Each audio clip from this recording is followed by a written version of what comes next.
నడవాలి, అవును. దీనికి గ్రౌండ్ ప్రకటనల కావాలి. ప్రదర్శన. ఇప్పుడు అక్కడ గ్రౌండ్ ప్రిపేర్ చేస్తారు.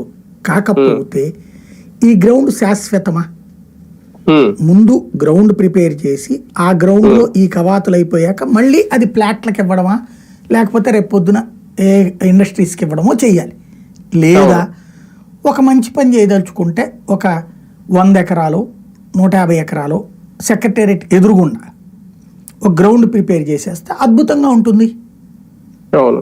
లేదా అక్కడ సెక్రటేరియట్ ఎదురుగుండానే పెట్టాలని ఏం లేదు, ఎక్కడో ఒక చోట ఒక స్టేడియం లాంటిది జనవరి 26 లోపు ఏర్పాటు చేసేస్తే అద్భుతంగా ఉంటుంది. అలా చేయగలిగితే ఇప్పుడు ఫర్ ఎగ్జాంపుల్ విజయవాడలో ఎక్కడ జరుగుతుంది, పోలీస్ పెరేడ్ గ్రౌండ్స్ లో జరుగుతుంది. హైదరాబాద్ లో ఎక్కడ జరుగుతుంది, అక్కడ కూడా సికింద్రాబాద్ గ్రౌండ్స్ లోనే కదా జరిగేది. అట్లాగా ఒక పర్మనెంట్ స్ట్రక్చర్ అమరావతిలో ఏర్పడినట్టు ఉంటది. పెరేడ్ గ్రౌండ్స్ లాంటిది ఒకటి ఏర్పాటు చేయాలి అమరావతిలో. మంచి ఆలోచన.